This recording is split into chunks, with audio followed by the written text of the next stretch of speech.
This is the Spycraft 101 podcast. Welcome to your clandestine classroom. This is episode number 206 of the Spycraft 101 podcast. My guest for today is Tim Spicer. Tim served for 20 years in the British Army, where he rose to the rank of Lieutenant Colonel and saw active service in Northern Ireland, the Falklands Campaign, the Gulf War, and the Balkans, as well as serving in the Far East, Cyprus, and Germany. You may remember Tim from episode 200 when we discussed his book, A Suspicion of Spies, Risk, Secrets, and Shadows, about British intelligence officer Wilfred Biffy Dunderdale. Today, he's back to discuss his own life and career, which has been full of danger and adventure as well.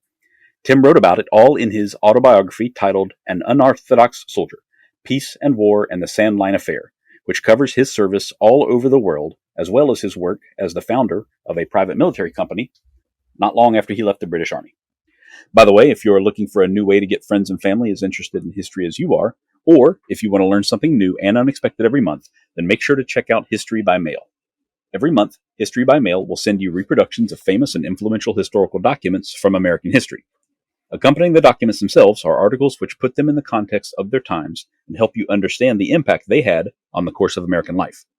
The topics are widely varied, so you're always learning something new across themes that include historic inventions, American wars, and foreign diplomatic relations. I'm already enjoying my own subscription because it's opened my eyes to historic events I knew nothing about. You can subscribe for yourself or gift a subscription at historybymail.com for as little as $6.50 a month.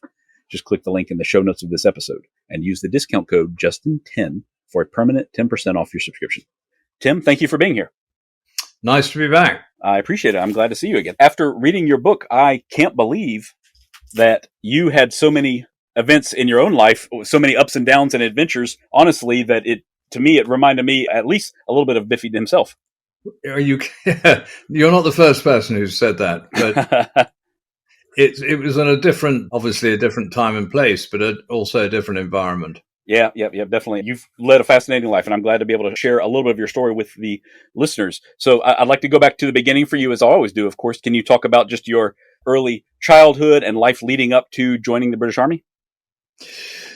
Well, I suppose with the benefit of hindsight, I was probably preordained to join the British Army, rather like Biffy was an apt selection for the intelligence services. My father was a soldier. I was born in Aldershot Military Hospital, which is Aldershot is known as the home of the British Army. And because he was in the army, we moved around a lot. You know, somebody asked me the other day, where was home when I was growing up? And I said, well, in a packing case, really. So we moved from place to place. Then I went to school. I went to the British system, private schools, prep school, then public school. And again, there was a sort of military flavour. The school I went to, Sherburn in Dorset, was a great supplier of officers for the Royal Navy, the Royal Marines, the Army, and others, and the intelligence services. So, it was going to happen. It was just a question of when. And I think when I was about 18, I did what most 18-year-olds of my vintage did. I rebelled against the system, decided I didn't really want to join the army, went on a sort of bit of a hippie trail around your country, came back and spent the best part of 3 years, I think, studying law, which actually was, we had a funny system in Britain at the time. Two types of lawyers, a barrister who, if you like, was an advocate who would go to court and prosecute or defend people, and a solicitor who did the sort of admin backup and did everything from selling houses to working on criminal cases. And I made the wrong choice. I was going to be a solicitor, and it was deadly dull. So I joined the Territorial Army, which I think is the equivalent to your National Guard or Reserve. And I joined an outfit called 21 SAS. Loved it. Didn't really poo-poo my experience in the law, because later on, which I'm sure we'll get to, it stood me in good stead. Mm-hmm. So having found myself goofing off most of the week to stay on military training exercises, not turning up to the office very often, I think it was by mutual consent that I decided that I would go and seek a commission in the British Army, and then started on the road to ending up at Sandhurst, your equivalent of West Point. Okay, I see. And I understand that you served in the Scots Guards. So correct me if I'm wrong. That's the British Army. You have some flexibility in choosing the unit that you will join. Is that correct? The regiment. You can choose precisely your regiment and your branch of service. So if you want to be a medic, you can go and be a medic. If you want to be an engineer, but you've got to, you select them, and then they select you and say, "Are you good enough? Have you got the skill set, etc." I'm sure it's very different than the American system, because in my day you used to or have a sort of private conversation with your chosen regiment, and if they liked you, they would then sponsor you through the process of going to the military academy, etc. Wow. And not in the sort of financial terms, but you go as a potential Scots Guards officer. It doesn't happen anymore. They've changed the system slightly. And halfway through the Sandhurst course, you can sort of, there's a selection by regiments, and you can say, well, I'd like to join the Scots Guards or the Parachute Regiment or whatever, and they come and have a look at you. Okay, I see. So what led you to choose Scots Guards in the first place? It's quite a funny story. I was actually going to join the Parachute Regiment because I liked the sort of potential, what they would get up to, and the potential for a bit of excitement. But my father, who was a soldier, said, well, look, before you make your decision, I would like you to go and see a friend of mine. And this friend of his was a senior officer in the Scots Guards. And he said to me, look, I know you're set on the Parachute Regiment, and look at my shoulder, I've got parachute wings. In fact, he had SAS wings. He said, I've done everything that you want to do, but from the family regiment, i.e. the Scots Guards. So I think you'd be better off being placed with us, and you'll have more fun. And it's a strong balance. And actually, the Scots Guards have a tradition of being involved in the setting up of unusual parts of the military. David Stirling and his brother founded the SAS, were Scots Guardsmen. A lot of people who founded the commandos in the war were Guardsmen, etc., etc. So I said, yes, why not? Give it a go. Okay, fantastic. And it sounds like you spent a great deal of your career, maybe on and off, but with the Scots Guards. Like, you returned there a few times, didn't you? Yeah. So in the British Army, again, I think it's probably very different than the American Army in terms of how you function on a day-to-day basis. So you pass out of Sandhurst, then if you're going to an infantry regiment, you go to what's called the battle school. So you learn your trade. I mean, Sandhurst is very basic for all officers. It's a sort of common standard. And then you go to your special to arm courses. So tank people go to the tank course, infantry people go to the infantry battle course, medics go to the medics, etc. And then you join your regiment, and you will serve at least 2 years as a young officer, platoon commander.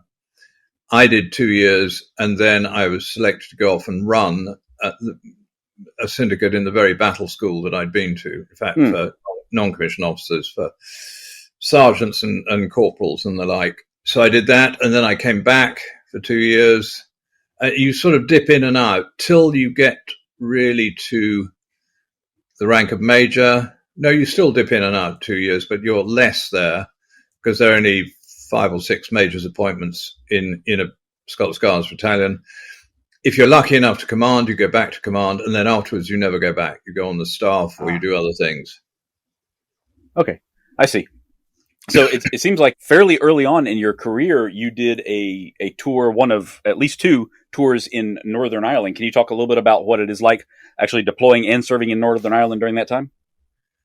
Well, it was sort of only show we had going, really. So it was quite fun, quite exciting, quite testing, not in necessarily a military sense, because your skills and tactics, whilst they were specialist in terms of counter-terrorist training, you had to have a very clear eye about where you stood in the law vis-a-vis the local population and the police, because remember, Northern Ireland was British territory.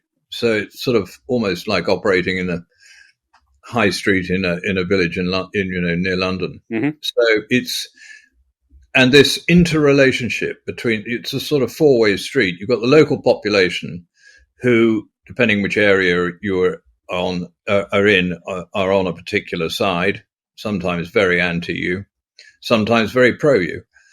You've got the police who are conducting what's called police primacy. The police are in charge, and basically we're there to help them keep them alive, essentially. And then you have the bad guys who are trying to kill you, and the police, of course, and then you have you and your soldiers. So it is quite an interesting dynamic, and it's not quite the same as, in a conventional military operation where there's just you on the front line against the enemy. Right. We've done episodes about the Northern Ireland in the past, and it's just an incredibly complex situation. But the way also that you describe the rules of engagement are so hard to deal with. It felt like, I don't want to say necessarily constricting, because as you mentioned, they are British citizenry there in Northern Ireland, but it sounds like, split second decisions can have tremendous lasting impacts on the entire mission and on the welfare of your soldiers and your unit and the people there in Northern Ireland as well. It just sounded tremendously stressful and difficult, even under the best of circumstances. It is. It probably looks more difficult than it is from the outside, but I think you're going to get to ask me some questions about two of my soldiers who are in trouble for this sort of thing. Right. It's fairly, if you unpick it and you, in your training, go through it meticulously and you go through it with the army lawyers and the police, it's fairly straightforward. It's basically, if you think you're going to be shot at, attacked, or whatever, or somebody that you're responsible for, you can open fire. And certainly if you see a weapon, you can. I think, actually, funnily enough, General Stan McChrystal, when he was commanding in Afghanistan, was promulgating a policy of restraint. And I think that he took quite a lot of the fire or don't fire rules from British rules of engagement in Northern Ireland. Okay, I didn't realize that. That's interesting. I can understand the applicability there. Certainly, I did not realize he had done that. It had a name. I think I can't remember what it's called. Something restraint. It was a sort of policy for American soldiers or Allied soldiers in Afghanistan. Oh, interesting. Okay, I'll have to look that up. I'm not familiar with that term either.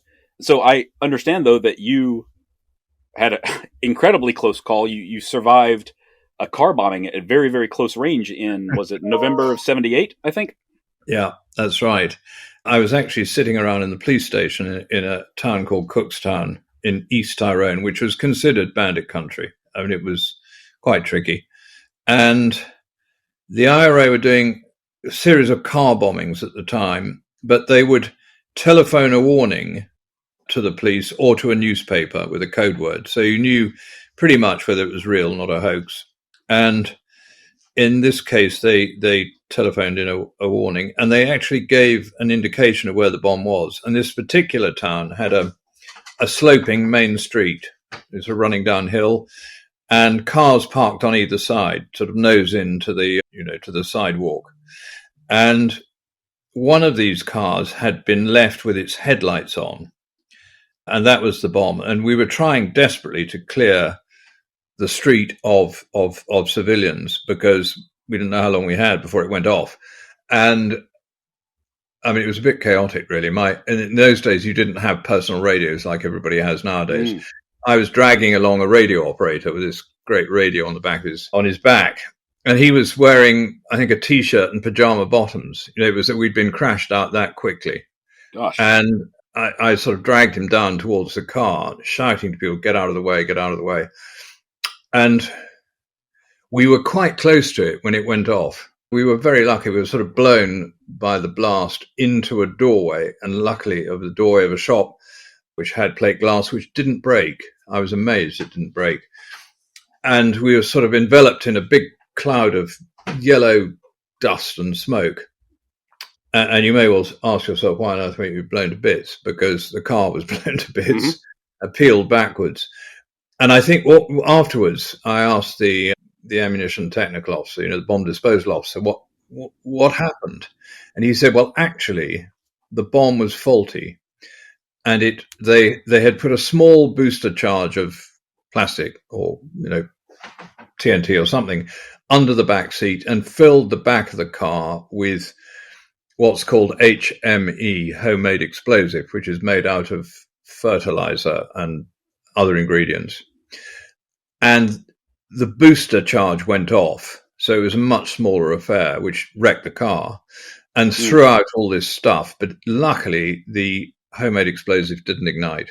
Otherwise, I would definitely not be talking to you tonight. Wow, yeah, I think that you wrote in the book you were only about 10 feet away from the car, so less than a car length from the car, basically. I mean, how in the world, even with the booster, like you mentioned, how in the world you survived that is truly a miracle, in my opinion.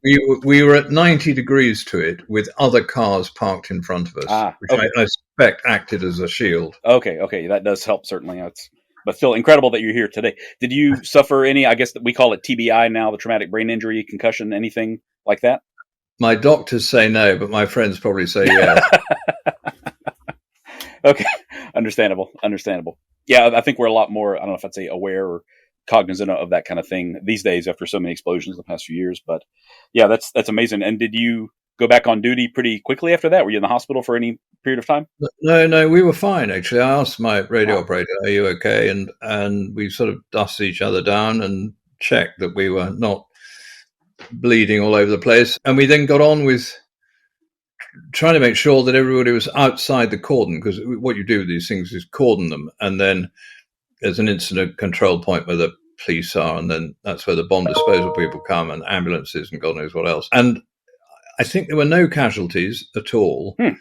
The bomb disposal people and the forensic people are the ones that take the time. So we had to stay there for a bit while they cleared up and looked, and that's how we knew really what happened. So I think we were there for the rest of the day, and then they loaded the car, took it away, and for further examination, and then back to normal. And we went, back home for a cup of tea. Oh my gosh! Well, so was this? I mean, to me, it's incredible. But was this kind of like a minor event of that tour, or I mean, was this something that was totally feasible and happened, relatively often? These bombs going off at the time. On these tours, we'd go there for 4 months, and initially, and then later it was changed to 6 months. The incident rate is pretty heavy. It's not always as dramatic as a car bomb. We had, what else did we have there? Incendiary bombs, fire bombs in commercial premises. We had a few little bits of drama with the locals, but on that tour it wasn't too bad. I mean, later when I was in Crossmaglen, which is right on the border in South Armagh, we were on it sort of 3-4 mortarings or bomb incidents every 10 days, shootouts, that sort of thing. And then in Belfast later, West Belfast, when I was commanding, we had almost an incident a day of some description. Oh, wow. Okay.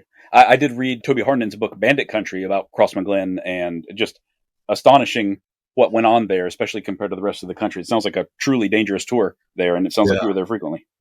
Yeah, well, I gave Toby quite a few pointers, some interviews. Oh, fantastic. Yeah, it was a rough place. Mm-hmm. And of course, you were sort of on the enemy's territory, really, and they had a safe haven across an undelineated border. Mm-hmm. So it was easy for them to mount an attack and disappear. Okay, I see. So after that initial tour in Northern Ireland, it was just a few years later, that you went on to the Falklands, which we've only discussed the Falklands once on the podcast so far, but just an incredible conflict, in my opinion. Can you tell me about what you were doing at the time that the Argentinian military invaded the Falklands? I can. I remember it distinctly. I was what's called the captain of the Tower of London Guard, and I'm sure a lot of your listeners will know the Tower of London, sort of number one tourist attraction in London, a very ancient fortress. And it's guarded traditionally every day by members of the guards, the 5 regiments of foot guards, and others periodically. And you go there with, I think, 20 men, and you do in the summer 24 hours, in the winter 48. So we were, I think, on the cusp of 24 or 48 guards in April 82. And I was sitting in the officers' sort of quarters watching the news on the television. I couldn't believe what I was seeing. Argentinians have invaded the Falklands. They must be mad. And then I checked whether it was the 1st of April or not, whether it was a spoof. And of course it wasn't.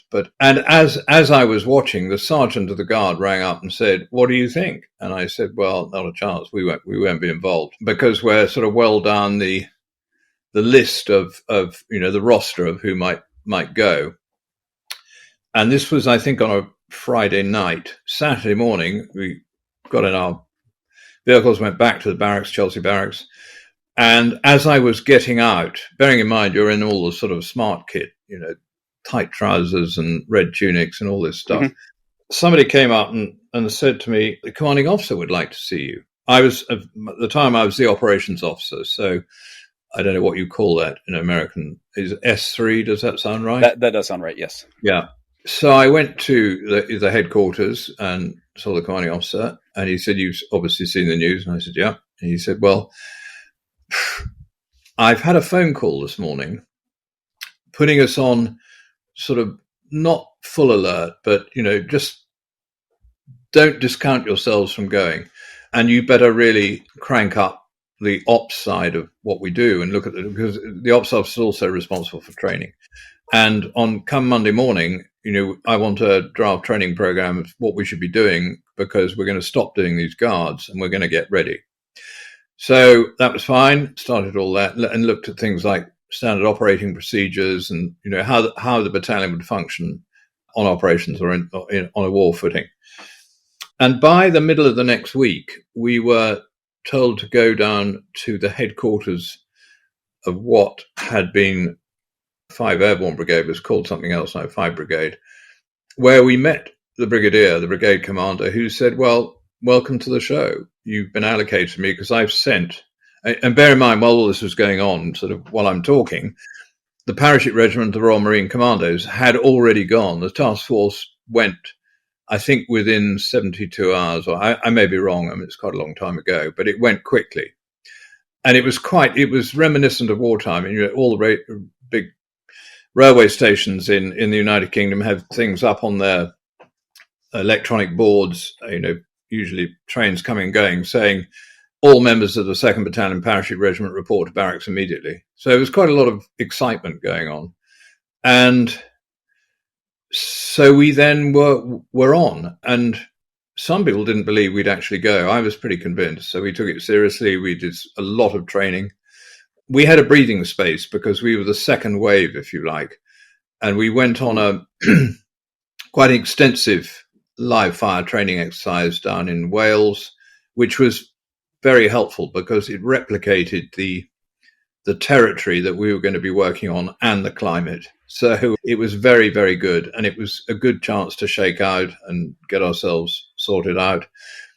And very quickly after that, we went to embark on the QE2, which is not a bad way to go to war, actually, and sailed down via Ascension Island, went to South Georgia, which, we'd all seen pictures of Shackleton and Scott, and nobody'd seen icebergs like this at close quarters. It was quite a change for us. And because the QE2 was a prestigious target, and in fact, the whole reason, I expect a lot of your listeners will know that we sank the Argentinian battleship Belgrano with a submarine.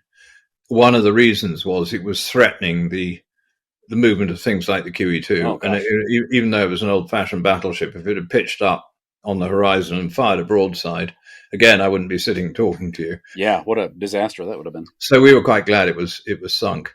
Anyway, they thought it was too much of a high-value target to lose. Well, this was the government. And so we cross-decked.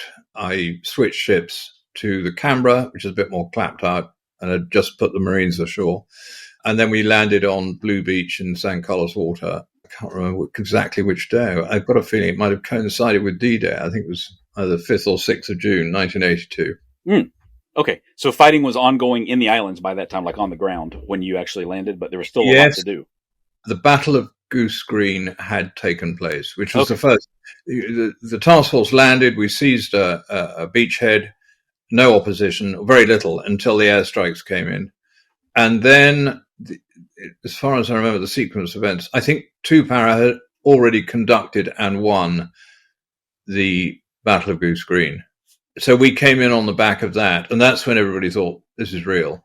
This is absolutely for real. Commanding officer H. Jones, who got a Victoria Cross, had been killed. And for those of us that have never been in a fight like that, it was a bit of a sort of wake-up call. particularly when they started coming in and bombing ships and things. Oh, I bet. So I know that you mentioned that the exercise in Wales was very helpful, but did you feel, and did your unit feel, prepared for the coming fight? Because I know that in the book you mentioned some like logistical shortages and things like that. I mean, were there, some major shortages by the time you landed, or were you like 100% ready to go? Well, I'd like to say we were 100% ready to go. I think anybody who's been on military operations knows that things don't always go quite according to plan. Right. And I think we were as ready as we could be. The soldiers were trained to the highest pitch on the basics. They were fit as hell. They could fight. I mean, they knew all their tactics and drills. The personal equipment was good. They could shoot straight, and we were ready to go. And of course, morale and regimental spirit is very important. And the boys were up for it. The logistics wasn't perfect, never is, but we made it. There were cock-ups all the way along the line, right up until day one. And anybody who's been in the military knows exactly what I'm talking about. Sure, understandable. So this fight for Tumbledown that you talked about in the book, that sounded just an incredible battle. Can you talk a little bit about this advance on Tumbledown and how your battalion performed? Yeah. So I won't go into the whole sort of task force plan because it was quite complicated, but our part in it was a part of a brigade operation of sort of, three attacks, three battalions each doing an attack. And we were given quite a tough nut to crack. Tumbledown, if I can try and describe it for you, is a very broken, rocky ridgeline which runs east to west, actually west to east, because we were coming from the west, and our objective, Port Stanley, which would have taking Port Stanley was the object of the war, was to the east. And at one stage, there was thought of a plan which we rather declined to take part in, for the brigade to advance up a track, sort of World War II style, 2 battalions up and 1 in reserve, us left and Welsh Guards right. And that really wasn't a very workable plan. And we'd had reconnaissance platoon trolls out, probing the enemy, looking for minefields. And where this plan was designed to go was straight through a minefield. So, again, glad we didn't do it. We came up with an alternative, and it was quite... even though I say it myself, because the ops officer sort of helps the commanding officer, we're the architects of the battle plan. We wanted to not approach from the obvious direction, the southwest. We wanted to hit them from the west along the ridgeline in the middle of the night. And that involved, because the terrain came to a sort of narrow peak on the ridgeline, attacking in echelon, which is something the Russians do. And the British military doctrine, not so much. So we made a plan that the first company would conduct what was called a break-in battle and get a foothold on the ridge. And then we would pass through that company, another assaulting company. They'd take their bit of the objective, the middle bit, and then we'd pass the last company through that to take the final part of the ridgeline. Now, that's quite ambitious, because you can imagine, and anybody who's done it, a military operation at night, knows that the old adage, no plan survives first contact. Well, actually ours did, funnily enough, but it was quite ambitious, because passing one company through, sort of passage of lines in the middle of a battle is the sort of thing that staff colleges and tactical doctrine people say is completely bonkers. But it was the only way we thought we were going to do it. And sure enough, we moved up to the sort of assembly area. We dug in. We were on a reverse slope. We dug some scrapes and waited for the middle of the night, 1:30 in the morning. The Aegis knew we were there because they kept shelling us, but it was undirected fire. It was random. So all it did was have the effect of keeping people on their toes, and was rather irritating. I mean, it'd been a different story if it was observed fire, but it wasn't. And the appointed time, HR, we moved up through the forming up point, crossed the start line, which was, in all these battle planning things, my advice to anybody who's looking at it in the future is keep it as simple as possible, because that helps take out the sort of fuck up factor. Mm-hmm.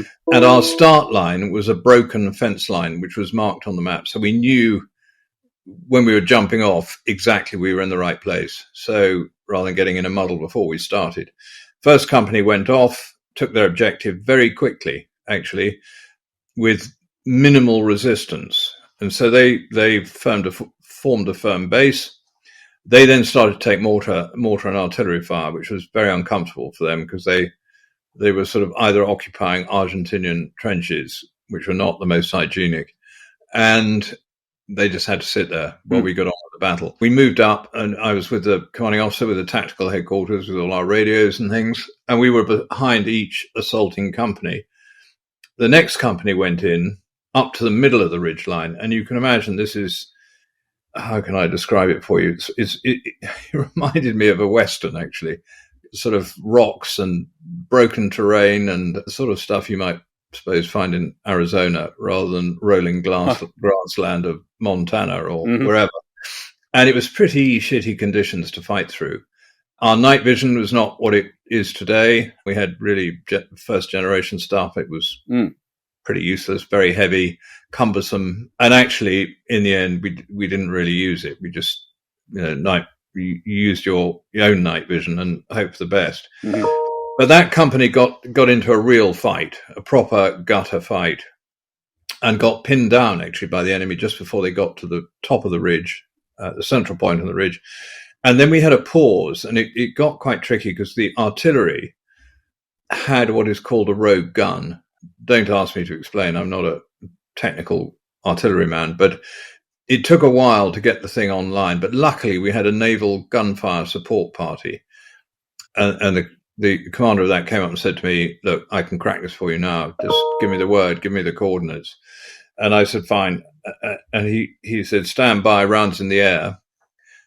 And actually, I've never seen anything like it. This was one ship. And we warned the people on the ground, get your heads down. It's coming in right on top of the enemy position. And it was one of the most spectacular things I've ever seen. And as that happened, we gave over the air rounds complete. The company commander, who had been pinned down, jumped up and, straight out of the 1944 playbook, said, right, lads, follow me. And they charged up the hill, and, it was a bayonet charge. Oh, wow. And they got up to the top. He got to the top with 4 guys, 2 of whom were immediately wounded by a machine gun in another position. But anyway, they cracked it. The Aegis pushed off. Quite a lot of them were killed. And so we had really broken the enemy position. The 3rd company came through and again had a bit of a fight around the rocks. Some people were quite badly hurt, some killed, but we chased the Aegis off. And by first light, we'd cracked it. And we were there and we could look down over the edge of the mountain, looking at the sort of Argentinian field kitchen and the rear areas. And there was Port Stanley. That's what we were there for. But of course, then it dawned on us that we'd cracked this. We'd cracked the mountains. And at the same time, the other brigade, 2 and 3 Para, had carried out their assault. So we were on the mountain ring around Port Stanley. And then I think most of us sort of thought, blimey, what do we do now? Because the Aegis have all withdrawn into Stanley. And if they've got their wits about them, we're going to enter a sort of stalemate of, we've got the population here. If you come and get us, all these buildings are very flimsy. You're going to have to come in and do it building by building. There'll be a lot of civilian casualties. If you fire artillery, it's going to be a bloodbath. Airstrikes are off. So we were thinking this could get really messy. And it could indeed be, I think, what you describe as a Pyrrhic victory, in that, yes, we'll win, but we might kill an awful lot of people we've come to save in the process. Happily for everybody, I think including the Argentinians, they packed it in the next morning and surrendered. My God. We'd passed, the last thing we did was pass the Gurkhas, a battalion of Gurkhas, through our lines to take their objective, which they did very simply. The Argentinians terrified of the Gurkhas. And it was very good psyops, saying the Gurkhas are coming, with their cookery, watch out. And they're quite happy to chop people's heads off. So, and then it was over. And it was we were all surprised. We'd made it. We had, I think, I can't quite remember the figures, but I think we had about 9 killed and 43 wounded or something like that. I remember I had a funny incident. A couple of nights later, I was in Port Stanley and there was a ship, and they saw that I was a grunt covered in mud and camouflage kit and a rifle, and they said, "Come aboard and have a glass of whiskey." And the captain of the ship said to me, "You see that telephone over there? If you know your parents' telephone number, you just pick it up and dial the number and you'll get through." And I thought, this is unbelievable. We're so far away. And of course, what it was the first iteration, if you like, or probably the second or third iteration of Inmarsat. So it was a satellite telephone, which now, modern communications, nobody think this was extraordinary, but to me it was quite extraordinary. I rang my father and he said, "Oh, you're alive." I said, "Yes." And he said, "Right, what was the casualty rate?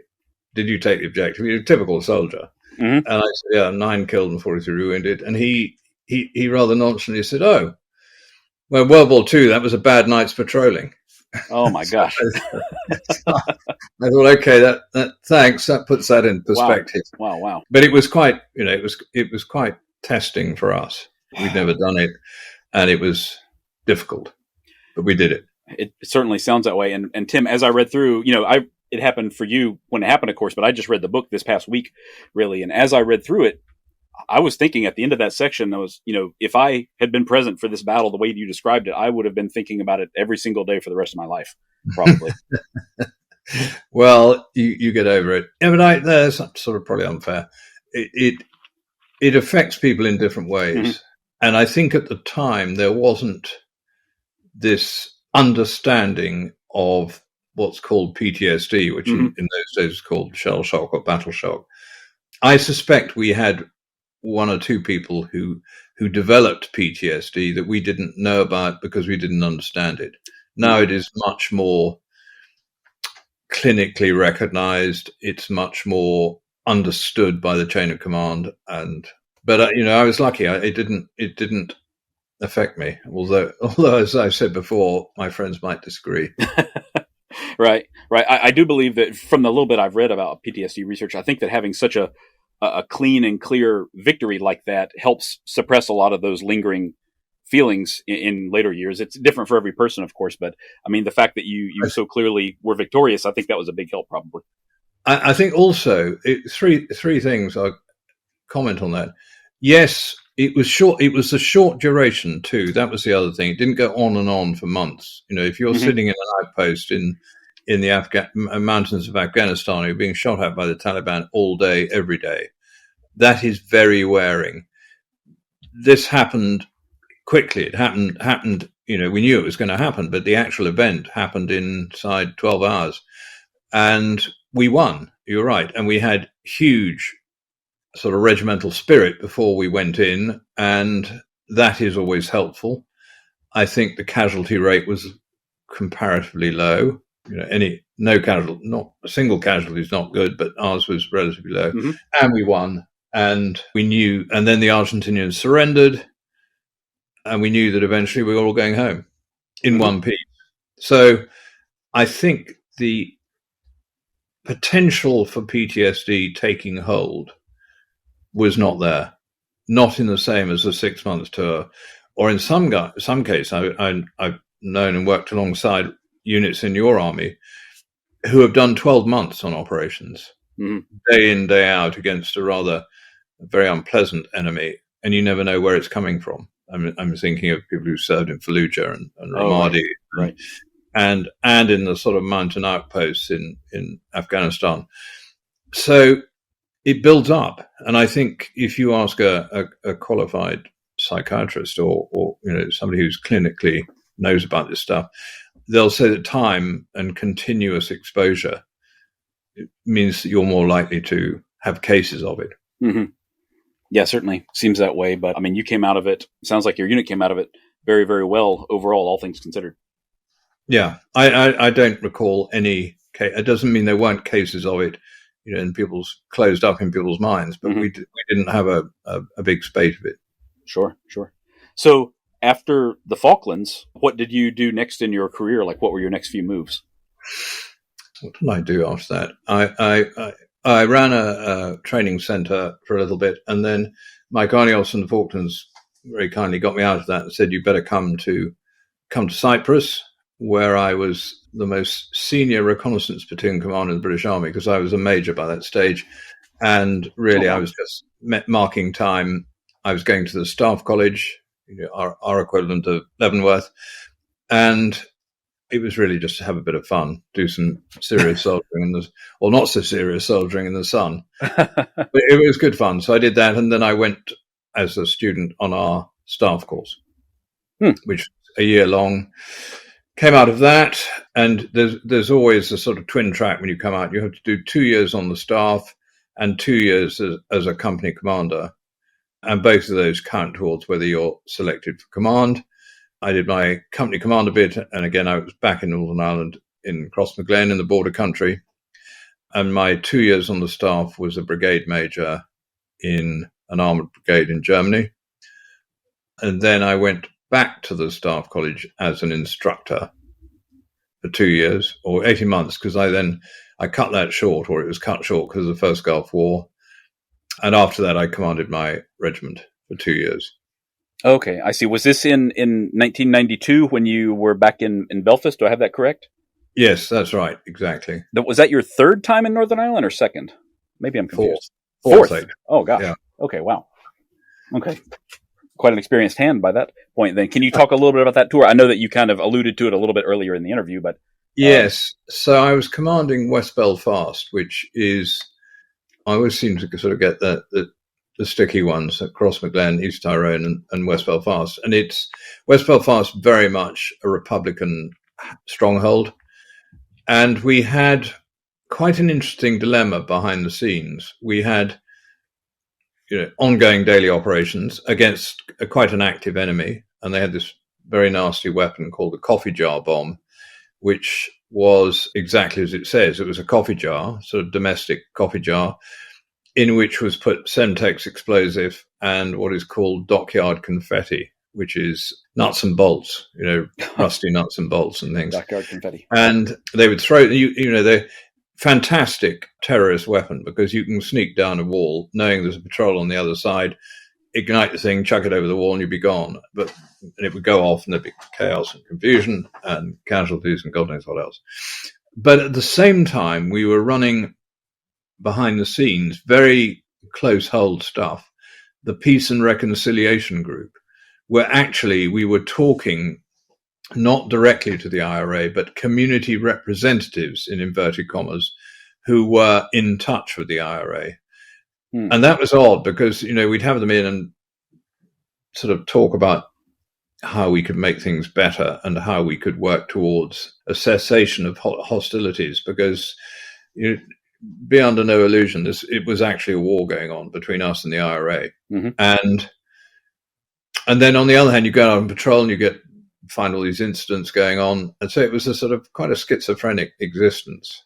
And that Peace and Reconciliation Group was taken on by my successor. And about a year later, maybe 2 years later, it became what's called the Good Friday Agreement and was the settlement of Northern Ireland. Well, so it was early days, and nothing really to do with us. We did our bit. And then, on the other hand, we had a sort of rip-roaring tour.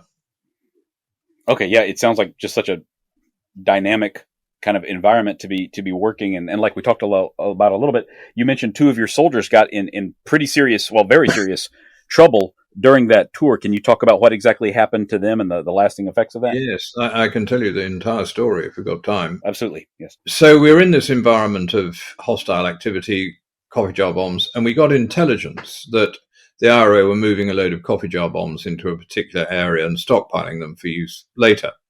So we put in what's called a cordon and search operation, didn't find them. And we were patrolling back to base. Not me, but the people doing it were patrolling back to base. And the police, who are always with us on these patrols, said, look, do you mind if we stop at this block of flats? We need to serve a summons on somebody, a civilian, ordinary police summons for something to this chap. And patrol commander, Sergeant Swift, said, yeah, no problem. Well, we'll wait down here. You go up, do your police stuff. and we'll be here. Make sure nobody comes to interfere with you. While they were doing that, a fellow approached the cordon, and he was stopped and given what's called a P-check, checked his name and who he was. And it was the fellow that the police were looking for upstairs. So the sergeant said, well, hang on a minute, you better go upstairs because the police are up there and they want to speak to you. At which point he noticed that under his coat he had a cylindrical object, and a guy was holding it under his coat.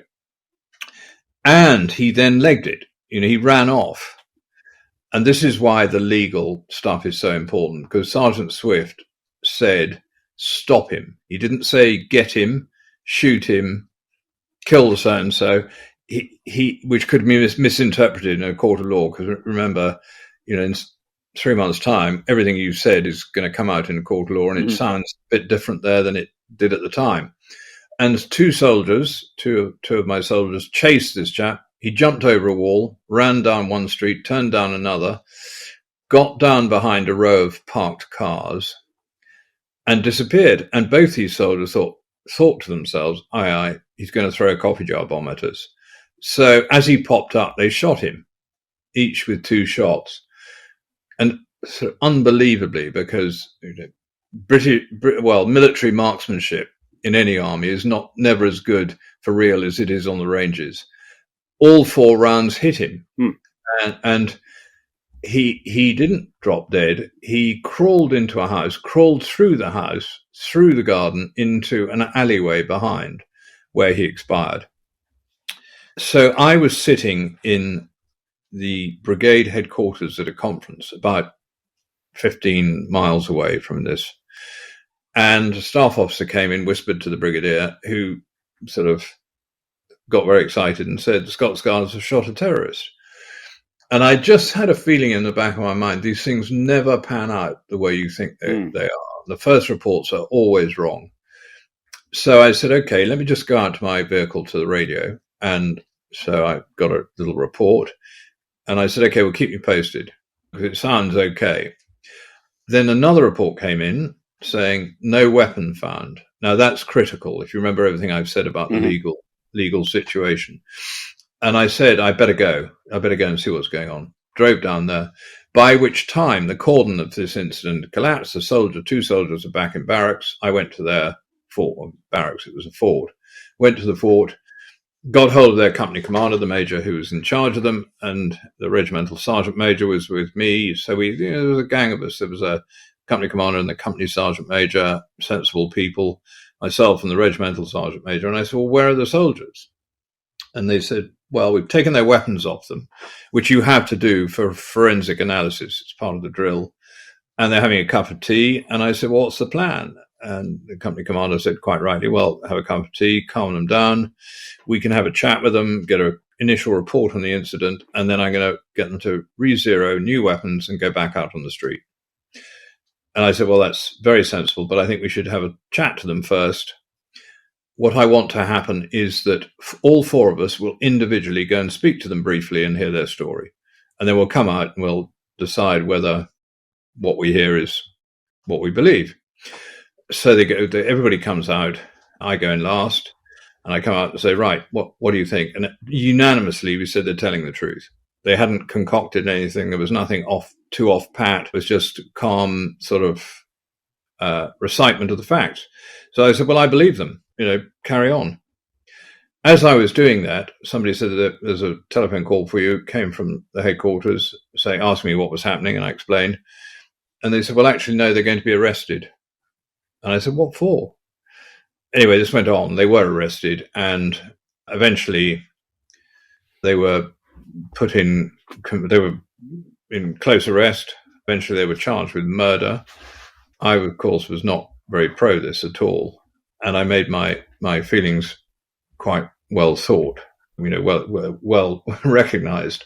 Anyway, I was then due to, by the time this had come to court, we arranged for them to go to our 2nd battalion and be held there. We got permission that they could stay in military custody, because if they'd gone to an Irish prison, they'd have been toast. Of course, yeah. And so they were looked after by their own people, fairly light hand on the tiller.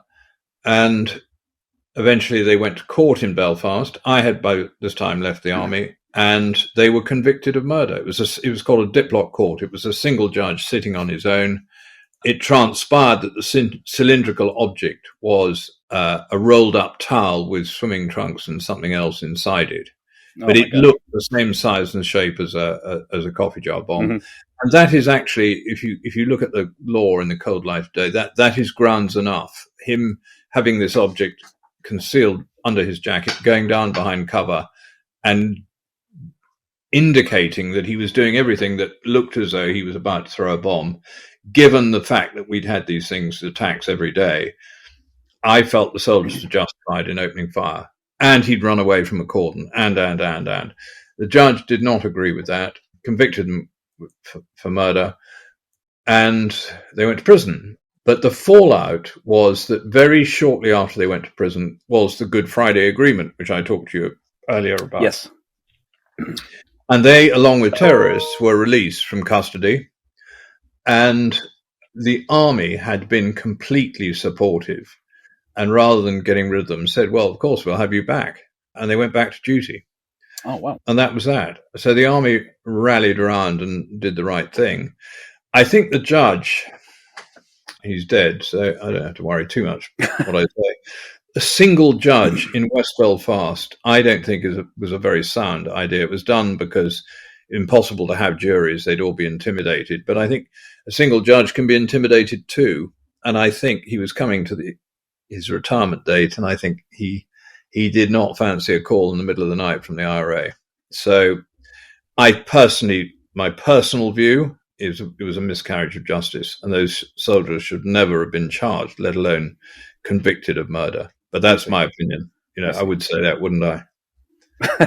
Of course. So was it, I don't really know how the judicial system works, but was it a Belfast-based attorney or a prosecutor, district attorney or equivalent that made the decision to charge them with murder? No, it was the army. Or it was the army and the police. I think my view of it is I've often wondered why they took that decision. And I think it was possibly a political decision in the light of this emerging, this attempt to get some form of settlement and to be even-handed. Even though I think actually, in fact, the facts of the case were that they shouldn't have been charged. Wow. But I think it was political expediency. Okay. I see. Had this occurred other time? I mean, were there other British soldiers that went to prison for similar issues that you're aware of?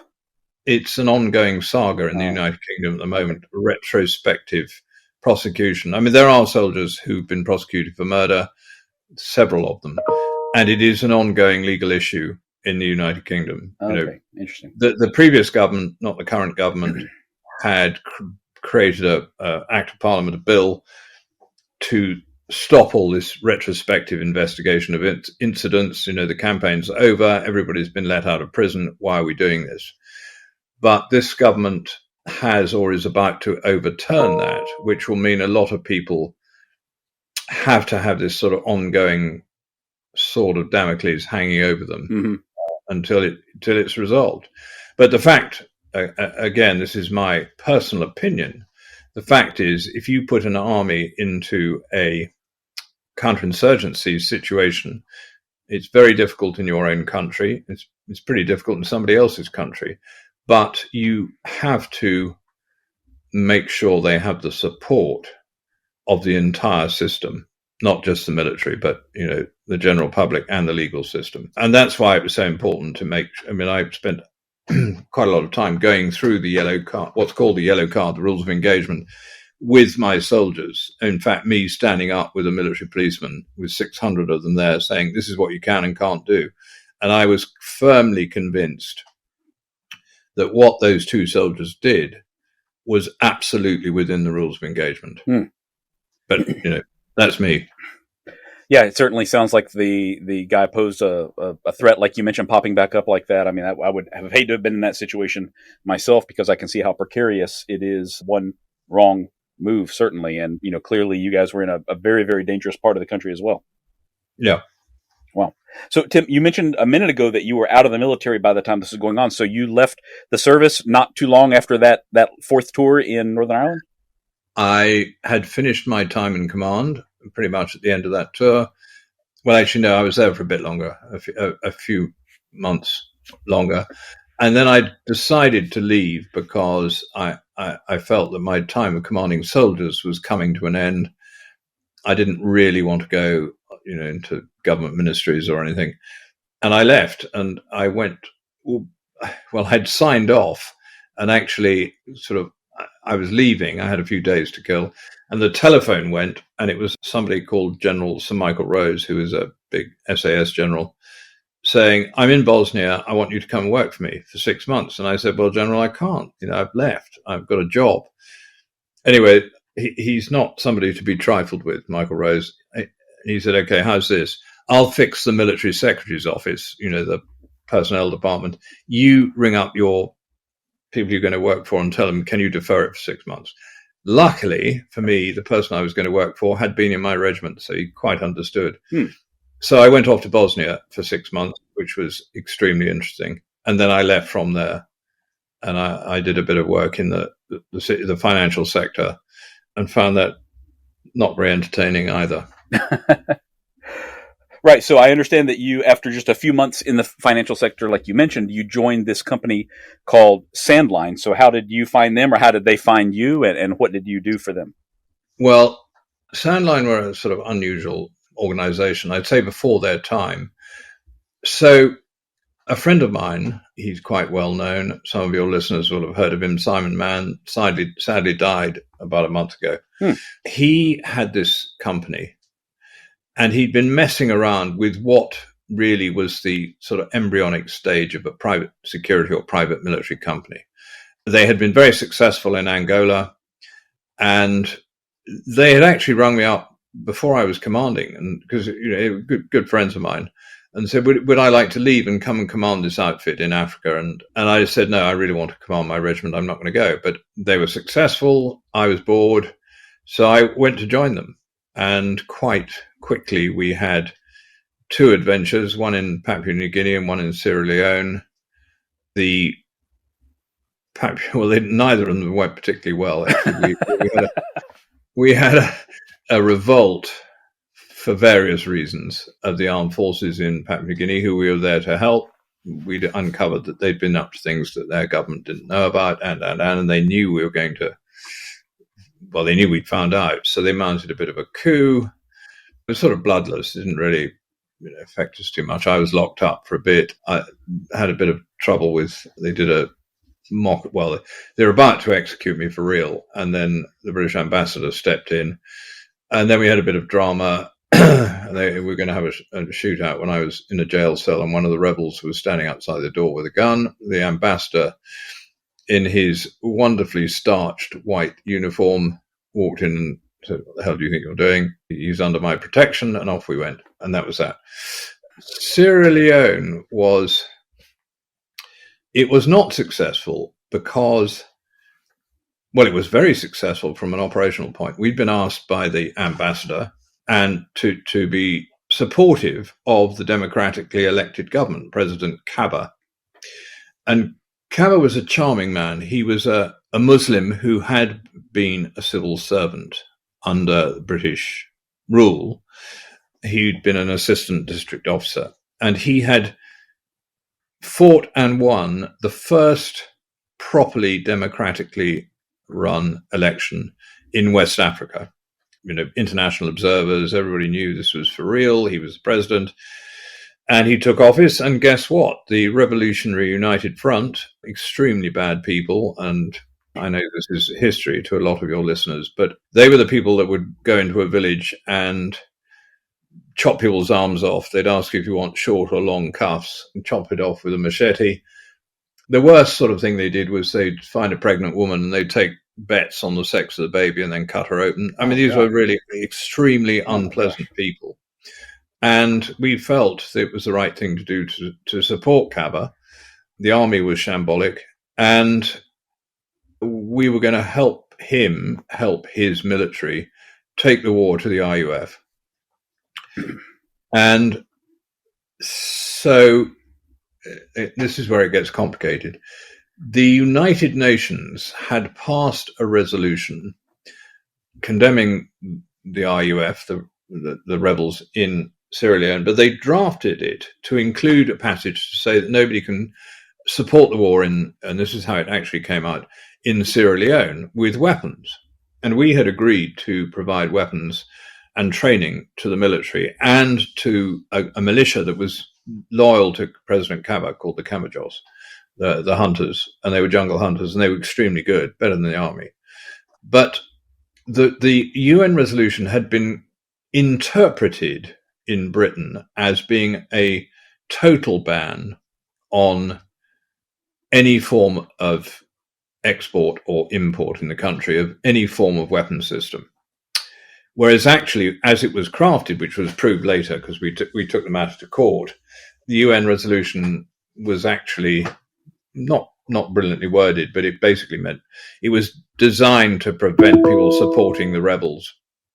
And anyway, there was an investigation in Britain, which I and others, including the ambassador, were questioned closely as to the facts and to our motivations. But at the end of the day, the Prime Minister said, this is a load of rubbish, end it now, because actually they were doing the right thing. So that was the Sierra Leone episode. And thereafter, I parted company with, I didn't set up Sandline. I was just basically the operations manager and, I worked for them.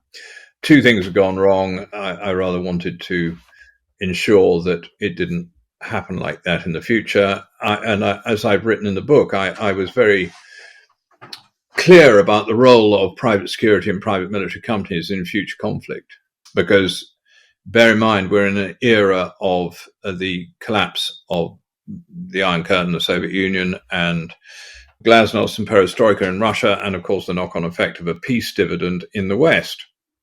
And I just had a feeling that the world wouldn't be as rosy a place that people thought. I think I've been proved to have been right. And that the downsized Western military in your country and in mine would need support in some form or other, really to reduce the shrunk number of combat troops to do their job. If you deploy a military, you want your soldiers to be soldiering, doing what they're paid to do or what the taxpayers expect them to do.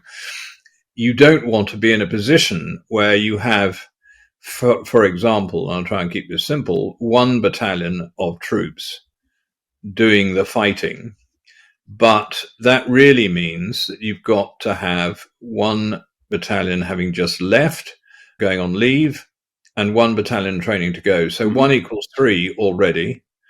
And then if you impose the fact they have to look after themselves and protect themselves while they're doing their job, that means another battalion to guard them and administer them. So I saw a niche there, and that's really the role of private security companies. And the company I founded, Aegis, we adopted very much with your government, with the Pentagon. They understood the argument perfectly. It suited the money men. It suited the sort of how many troops, what are we going to capitalize our deployment at? And by the way, a contractor is, in your case, 10 times cheaper than a soldier, and I'll explain why in a minute, and 7 times in the case of the United Kingdom, because a professional soldier in the United States Army gets paid from day one to, beyond his service date, with a pension and healthcare and all the things they should have, but they're very expensive.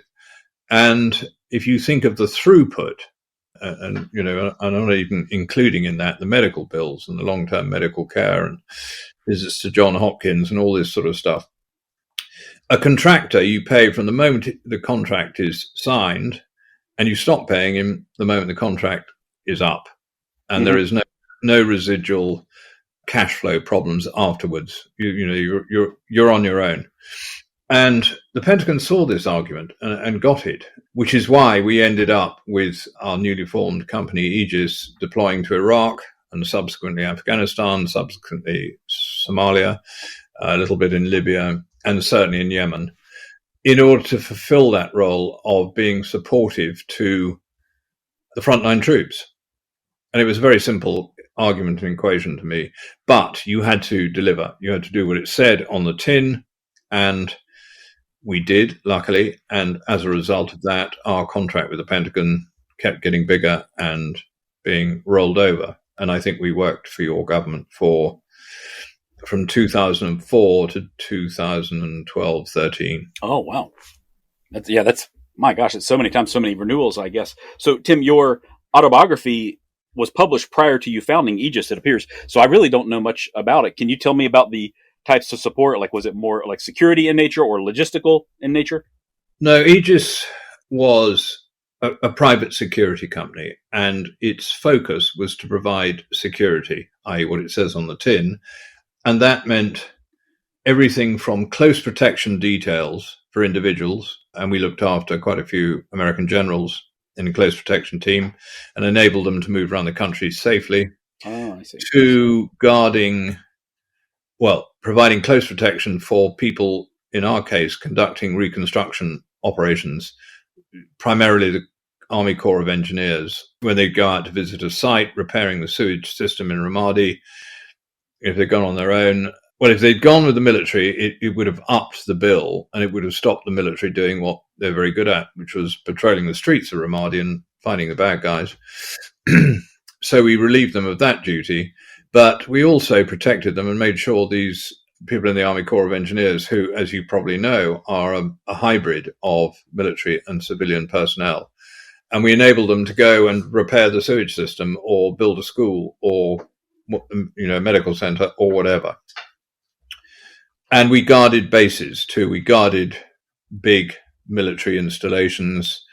If I can remember them rightly, we guarded something called the Freedom Compound in Baghdad, Camp Victory. Some of these names will be very familiar to your listeners. Of course. Tikrit. And we tended to employ ex-Western military personnel, mostly ex-non-commissioned officers and officers, on the close protection details, and we had a lot of Gurkhas, ex-British military Gurkhas, who would guard the bases, and it sort of worked out. We did our job, we got paid, we kept people alive, and the American taxpayer didn't have to foot the bill for a lot more soldiers. And that was that, really. And it just sort of got bigger and bigger, and then we went to Afghanistan and the other countries. Okay, I see. So, Tim, you clearly have this background in operations management and that sort of thing. Did you keep a very active hand in everything after the company, grew and grew and grew and stabilized, I guess? I mean, were you still like making decisions for the company all the way through this period? I was the chairman and chief executive, if you like. We had a board of very experienced people who would advise us. They were called the advisory board, and we had an ex-field marshal, chief of the defense staff, generals, ambassadors, etc. It's quite a sort of well-known formula now for companies. But I ran the day-to-day. I ran the company. The buck stopped on my desk. But I had a very good team. There were four of us, four partners.